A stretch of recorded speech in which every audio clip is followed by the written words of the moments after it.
Assalamualaikum warahmatullahi wabarakatuh. Berjumpa lagi dengan Ibu pada pembelajaran kimia. Pertemuan kali ini kita masih membahas tentang hidrolisis.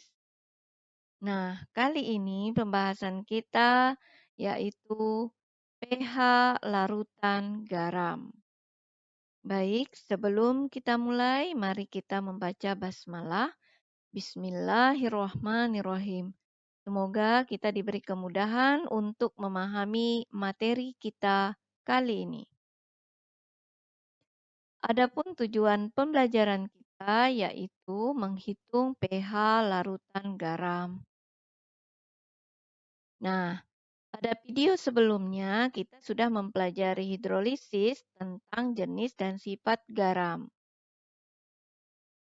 Yang pertama adalah garam yang berasal dari asam lemah dan basa kuat. Nah, untuk garam yang berasal dari asam lemah dan basa kuat, jika dilarutkan dalam air, menghasilkan anion yang berasal dari asam lemah. Jadi, garam ini bersifat basa. Contoh, CH3COONA akan menghasilkan anion dari asam lemahnya CH3COO- dan Na+, di mana Na+ adalah ion dari basa kuat. Maka reaksi dengan air adalah anion asam lemahnya. CH3COO- tambah H2O di sini akan terbentuk CH3COOH ditambah OH-. Sedangkan di sini yang dihasilkan adalah OH- yang menunjukkan larutan bersifat basa. Nah, untuk ion dari basa kuat, jika direaksikan dengan air, tidak ada reaksi. Nah, bagaimana perhitungan pH larutannya?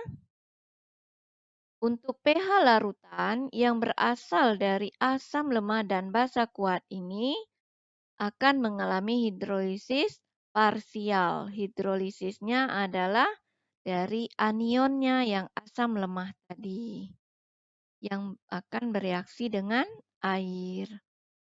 Nah, konstanta hidrolisis perhitungannya KH, di mana KH itu adalah konstanta hidrolisis. KW per KA. Nah, bagaimana rumusan OH-? Karena tadi yang bereaksi dengan air adalah anion dari asam lemah, yang dihasilkan adalah OH-, maka yang kita cari adalah konsentrasi OH- dengan rumus akar KH dikali konsentrasi amin, di mana konsentrasi amin ini adalah konsentrasi garam.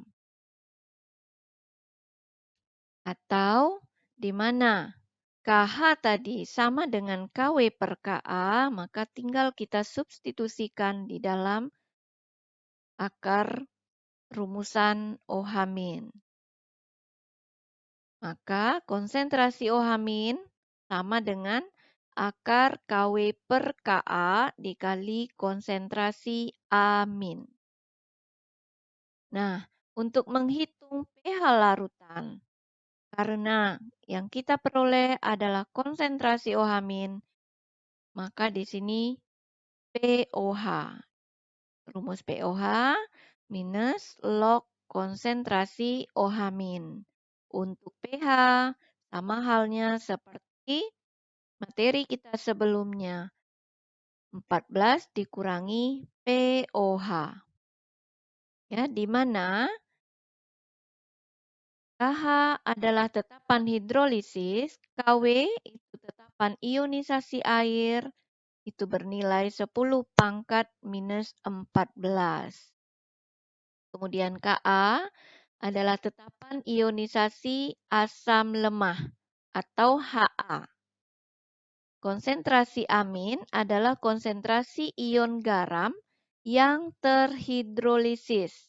Jadi diingat ya, jika garamnya berasal dari asam lemah dan basa kuat, maka rumusan yang kita gunakan untuk mencari pH adalah dengan mencari konsentrasi OH-nya terlebih dahulu. Untuk selanjutnya, garam yang berasal dari asam kuat dan basa lemah. Nah, di sini perlu diingat, jika dilarutkan dalam air, garam tersebut maka akan menghasilkan kation yang berasal dari basa lemah. Ya, yang akan terhidrolisis adalah dari basa lemah. Contoh, NH4Cl di sini akan terbentuk kationnya NH4+ dari basa lemah. Kemudian Cl- dari asam kuat. Nah, reaksi dengan air yang akan bereaksi adalah kation dari basa lemah. NH4+ ditambah H2O, maka akan terbentuk di sini NH4OH ditambah H+. Nah, di sini terlihat yang diperoleh adalah H+, dan ini menunjukkan larutan bersifat asam.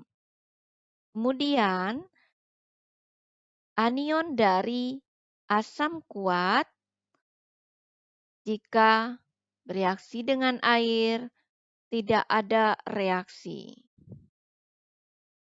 Nah, bagaimana perhitungan pH larutan? Untuk menghitung pH larutan, perlu kita pahami bahwa hidrolisis yang terjadi adalah hidrolisis parsial. Hidrolisisnya berasal dari kation. Kationnya adalah kation basa lemah yang bereaksi dengan air. Untuk menentukan konstanta hidrolisis, kita menggunakan rumus Kw per Kb. Untuk menghitung konsentrasi H+ dari larutan garam tersebut, maka kita menggunakan rumus akar KH dikali konsentrasi B+. Nah, karena larutan garamnya bersifat asam, maka di sini langsung kita mencari konsentrasi H+. Karena KH sama dengan Kw per Kb, maka rumusan ini bisa kita tulis konsentrasi H+ sama dengan akar Kw per Kb dikali konsentrasi B+. Untuk menghitung pH larutan, maka kita langsung saja dengan rumus min log konsentrasi H+, di mana KH sama dengan tetapan hidrolisis, kemudian Kw ini adalah tetapan ionisasi air bernilai 10 pangkat min 14, kemudian Kb adalah tetapan ionisasi basa lemah, kemudian konsentrasi B+ adalah konsentrasi ion garam yang terhidrolisis. Jadi, perlu dipahami jenis garamnya dan sifatnya. Kemudian yang ketiga, garam yang berasal dari asam lemah dan basa lemah. Nah, ini kedua. Asam dan basa ini sama-sama lemah. Apa yang terjadi? Maka garam ini akan mengalami hidrolisis total, sehingga larutannya dapat bersifat asam, basa, atau netral. Nah, ini bergantung pada perbandingan kekuatan kation terhadap anion dalam bereaksi dengan air. Untuk contoh, NH4CN. Nah, di sini akan terbentuk NH4 plus tambah CN min. Nah, di sini basanya basa lemah, asamnya juga asam lemah. Nah, bagaimana reaksi dengan air? Untuk reaksi dengan air, NH4 plus akan terhidrolisis menghasilkan NH4OH ditambah H plus. Nah, bagaimana dengan CN-? CN- ini juga bisa bereaksi dengan air, menghasilkan HCN tambah OH-. Nah, gimana ya menentukan sifatnya? Apakah dia asam atau basa?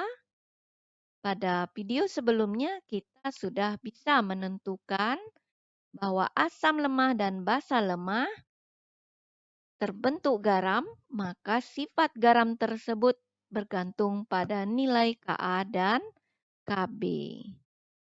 Oke, yang pertama hidrolisisnya terjadi hidrolisis total. Kenapa total? Karena yang terhidrolisis kation dan anionnya karena sama-sama lemah. Nah, untuk menentukan konstanta hidrolisisnya, kita menggunakan rumus Kw per Ka dikali Kb.